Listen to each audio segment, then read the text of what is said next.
Dans l'épisode de Demain nous appartient du lundi 28 mars, Bart, Hector Langevin, est réveillé par Sarah, Camille Genot, et Damien, Adrien Robe, qui l'embarquent au poste.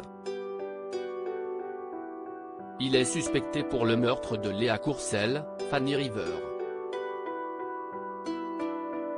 Louise, Alexandra Naoum, n'y comprend rien mais Bart tente de la rassurer, estimant que tout cela doit être une erreur. Face aux enquêteurs, le jeune homme se dit désormais prêt à assumer les conséquences de l'incendie, sauf que Damien a le preuve que lors de son arrestation, il a supprimé une conversation groupée appelée Urgent 27 octobre 2019. Ce dernier assure ne pas voir de quoi ils veulent parler mais Sarah et Damien ont toutes les informations de ce groupe, parce que dans la précipitation, il n'a pas supprimé mais archivé ce groupe.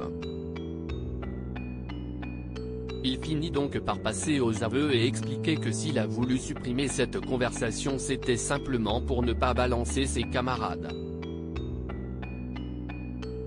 Néanmoins, il assure qu'il aurait été incapable de tuer Léa Courcelles mais ces mensonges ne jouent pas en sa faveur.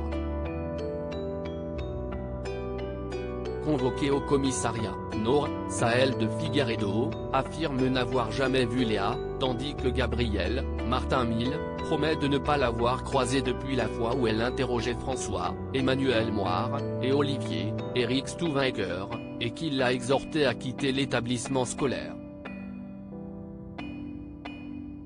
Hormis Garance, Esther Valdingue, qui travaille toute la nuit à l'hôpital, les autres n'ont pas d'alibi valable pour le soir du meurtre. Pour autant, Karim, Sami Garbi, et Sarah pensent qu'ils disent la vérité et que Léa n'était pas présente au moment de l'incendie. Damien arrive avec du nouveau, un voisin affirme avoir surpris Bart et Léa se disputer mardi soir, soit juste avant son assassinat.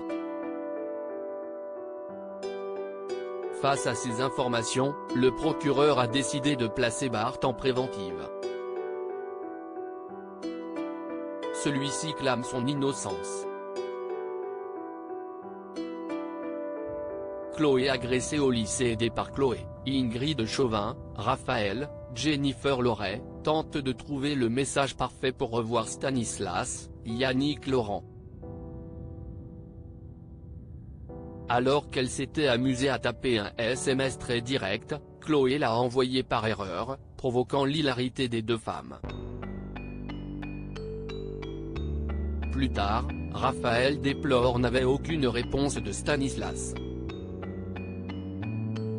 Elle a peur qu'il la prenne pour une folle et une nymphomane.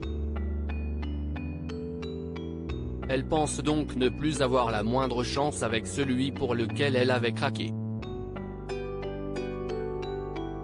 Mais à peine sa conversation téléphonique achevée, l'avocate reçoit à son bureau un bouquet de roses provenant de Stanislas. Les deux se retrouvent le soir même pour un dîner qui se déroule à merveille.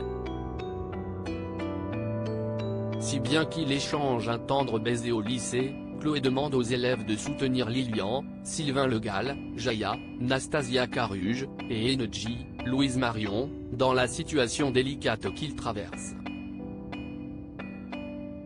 Elle en profite pour saluer le travail d'Irène, Thaïs Kirby, et leur présenter leur nouveau CPE. Étienne, Patrick Guérino. De quoi déstabiliser Dorian, Ryan Hubé, qui a appris la nouvelle en même temps que ses camarades de classe. Après un rapide laïus, Étienne sensibilise les élèves au dépistage du sida. Une intervention ensuite saluée par Chloé.